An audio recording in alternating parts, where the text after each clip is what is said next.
अगर आपको ये वीडियो अभी दिख रही है तो आप बहुत ही सौभाग्यशाली होंगे। क्यों? उसका कारण है मैं आपको नीट 2023 बायोलॉजी का रिवीजन आज से आपको किस तरह से करना है, मैं वो आपको प्लान बनाने वाला हूं। आप कहीं पर भी YouTube के ऊपर किसी भी वीडियो को देख लीजिएगा, जो मैं चीजें आज आपको बताऊंगा आपको ये चीजें कभी भी पहले किसी ने बताई नहीं होंगी। तो शुरुआत से लेकर अंत तक मेरे साथ बने रहा कीजिए कि आपको ये पता लगे ये किस तरह से रिवाइज करना है हमें बायोलॉजी 2023 के लिए।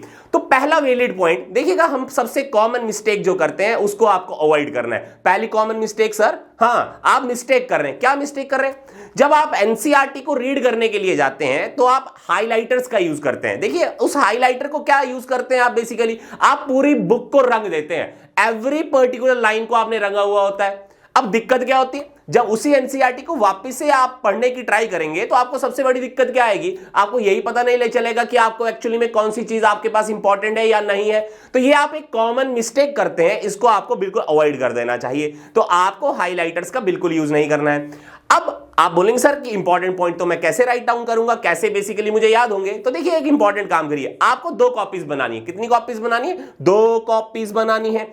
एक कॉपी में आपको उस पर्टिकुलर चैप्टर के 20 ऐसे पर्टिकुलर पॉइंट्स निकालने हैं जो आपको अपनी ही लैंग्वेज में वहां पर लिखने, चाहे आप हिंदी में लिखिए चाहे आप इंग्लिश में लिखिए।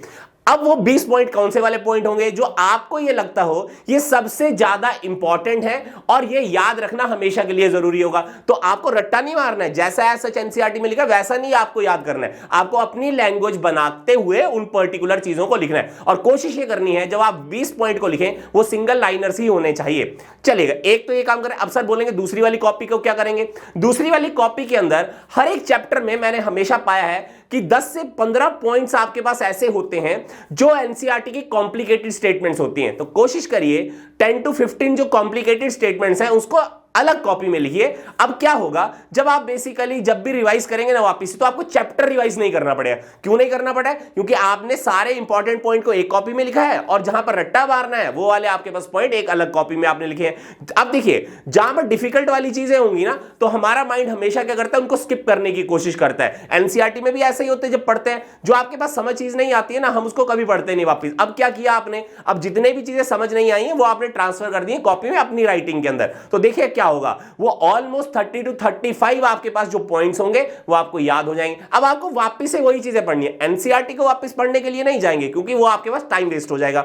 अब एक इंपॉर्टेंट चीज यहां पर ध्यान रखनी है, आपको एनसीईआरटी के बैक एंड के ऊपर जहां पर भी चैप्टर खत्म होता है वहां पर 2 आपके पास चीजें नजर आती हैं, एक क्वेश्चंस होते हैं और दूसरे आपके पास बेसिकली समरी होती है। तो याद रखना समरी को बिल्कुल मिस नहीं करना है। क्यों नहीं करना है सर? वो इसलिए मेरा ये मानना है और मैंने ये पाया भी है कि आपके पास बहुत सारे ऐसे पॉइंट्स होंगे समरीज के अंदर लिखे हुए जो आपके पास टेक्स्ट में या थ्योरेटिकल पोर्शन जो चैप्टर का है उसमें कवर नहीं होते। जैसे मैं एक एग्जांपल के तौर के ऊपर बता देता हूं, जब आप बेसिकली एक चैप्टर पढ़ेंगे रिप्रोडक्टिव हेल्थ के बारे में तो आपके पास पूरा का पूरा चैप्टर पढ़ने पर भी यह नहीं बताया गया है कि इनफर्टिलिटी को हम किस तरह से डिफाइन करेंगे और किस तरह से हम उसका एक्चुअली टाइम एस्टिमेट करेंगे। लेकिन जब आप समरी पढ़िएगा तो समरी में एक्चुअली में इनफर्टिलिटी की डेफिनेशन भी कोट की गई है, उसका टाइम पीरियड भी कोट किया गया है कि कितने समय के बाद हम किसी कपल को इनफर्टाइल कहेंगे। जैसे वहां पर टाइम मेंशन है कि 2 साल अगर आपके पास सेक्सुअल कोहैबिचुएशन परफॉर्म की जाती है without the use of any contraceptive method तो आपके पास उसको इनफर्टाइल कपल कहेंगे। तो 2 साल का टाइम पीरियड, जबकि आप पूरा चैप्टर पढ़िएगा आपको वो चीज कहीं पर नजर नहीं आएगी। ये भी इंपॉर्टेंट है।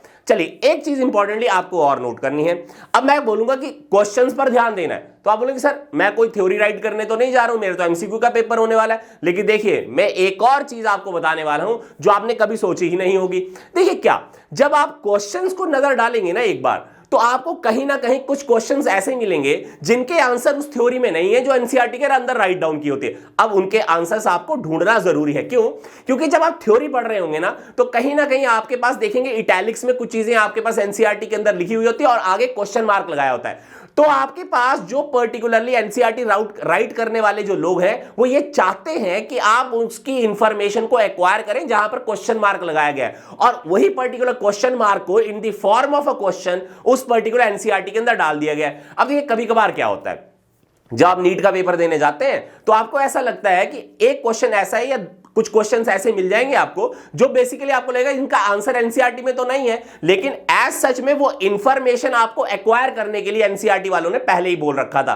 तो आपने वो चीज की नहीं क्योंकि आपने क्वेश्चंस को एक बार पढ़ा ही नहीं। कहीं ऐसा तो नहीं है कि ये जो क्वेश्चन है इनकी आपके पास थ्योरी इस चैप्टर के अंदर अवेलेबल नहीं है। देखिए ये प्रतिशत आपके पास 2 से 5 ही प्रतिशत होगा, लेकिन ध्यान कर चलिएगा 360 आउट ऑफ 360 बायोलॉजी में स्कोर करना है तो आपको ये चीज करना जरूरी होगा। तो ये चीज आपको दिमाग में बिठाकर चलनी है। एक इंपॉर्टेंट काम और करेंगे, देखिए वो क्या काम है।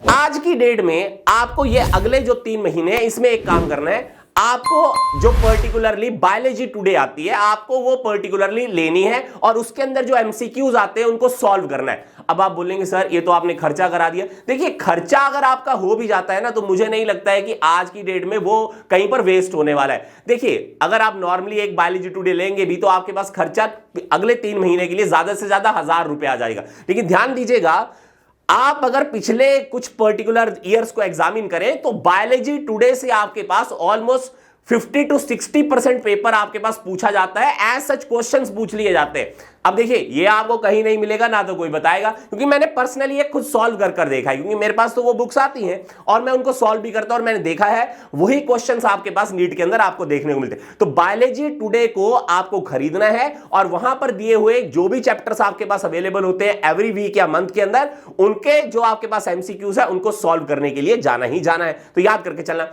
अब एक और काम करना है। काम क्या करना है? NCERT exemplar. अब ये खरीदना नहीं है, आपको बेसिकली जाना है एनसीईआरटी की साइट के ऊपर, वहां पर एनसीईआरटी के एग्जाम्पलर आपको पीडीएफ की फॉर्म में आप फ्री ऑफ कॉस्ट डाउनलोड कर सकते हैं। उसके अंदर जो आपके पास क्वेश्चंस हैं उनको आपको बेसिकली जो एमसीक्यूज पढ़े हो, मीन बाय और क्वेश्चंस की बात नहीं करो, आपको सिंपली जो एमसीक्यूज हैं हर एक चैप्टर के एनसीईआरटी एग्जाम्पलर से सॉल्व करने हैं। अब एक ध्यान दीजिएगा, एनसीईआरटी के जो एग्जाम्पलर्स हैं उनमें कई जगह पर आपके पास आंसर की गलत है, आपको रीवेरीफाइड आपके पास पूरा का पूरा आंसर होना चाहिए आपके पास में। यह चीज आपको ध्यान कर चलनी है, क्योंकि एनसीईआरटी जो है वो जब तक रीप्रिंट नहीं होती है तब तक आपके पास में चीजों को हम चेंज नहीं कर पाते हैं। ठीक है, इसका मतलब अगर आंसर गलत है एक बार तो आपको आंसर गलत ही मिलेगा कई सालों तक। इसका मतलब ये नहीं है कि आप आंसर गलत याद कर लेंगे। याद करके चलिएगा, क्वेश्चंस के ऊपर ध्यान देना है और क्वेश्चंस के आंसर आपको खुद ब खुद ढूंढने हैं। क्लियर हो गया जी? अब एक काम और करना है, वो आखिरी काम है। करना यह है, आपको जहां पर यह लगता हो कि कोई कॉन्सेप्ट आपको बहुत ज्यादा दिक्कत कर रहा है या कोई एनसीईआरटी के डायग्राम आपको बहुत ज्यादा दिक्कत कर रहे हैं, समय निकालकर आपको उन डायग्राम्स को उन पर्टिकुलर कॉपीज में बना लेना है जहां पर आपने वो वैलिड 20 या 10 to 15 पॉइंट्स लिखे। किसी भी कॉपी में आप बना रख लीजिए उनको, क्योंकि उससे आपका फायदा क्या होगा, क्योंकि आपको पता है कि उन्हीं डायग्राम में आपको दिक्कत होती है, तो वो चीजें आपकी रीवेरीफाइड हो जाएंगी और आपको वो चीजें याद होना शुरू हो जाएंगी। अब आपको करना क्या है, लास्ट में एक ही काम करना है। देखिए एनसीईआरटी बार बार रीड करना संभव नहीं है, 1 या 2 बार एनसीईआरटी को रीड करिए और कोशिश करिए जितने भी वैलिड चीजें हैं जो जो मैंने आपको बताई वो इन कॉपीज के ऊपर राइट डाउन कर लें, और बाद में आखिरी समय में जो आपका आखिरी हफ्ता बच जाएगा जब आपको नीट देने के लिए जाना होगा, आखिरी हफ्ते में उस कॉपी को 10 to 15 टाइम्स आपको रीड करना ही करना है। अब देखिए एक मैं आपके लिए और चीज लेकर आया हूं। वो काम क्या लेकर आया हूं? देखिए हमारी कोशिश यह है कि आपसे मैक्सिमम आउटपुट हम ले सकें। उसके लिए हमने क्या किया है, 1 लाइनर एवरी चैप्टर के जो इंपॉर्टेंट पॉइंट्स हैं उनको हम आपको पीडीएफ की फॉर्म में भी देने वाले हैं और कुछ ही दिनों में वो अवेलेबल करा दिए जाएंगे। तो आप हमारे साथ बने रहा कीजिए, और अगर आपने चैनल को सब्सक्राइब नहीं किया है, आप सिर्फ देखकर चले जाते हैं, तो आपका नुकसान होने वाला है। याद करके चलिएगा, experience makes a man perfect. और मुझे मालूम है कि पेपर कहां से आता है, किस तरह से आता है, किस तरह के कॉन्सेप्ट पूछे जाते हैं। मेरे साथ बने रहा कीजिए, चैनल को सब्सक्राइब कर लें, बेल आइकॉन को प्रेस कर लें, और वीडियो अच्छा लगे तो लाइक बटन जरूर दबाएं और अपने दोस्तों के साथ शेयर जरूर करें। Thank you very much.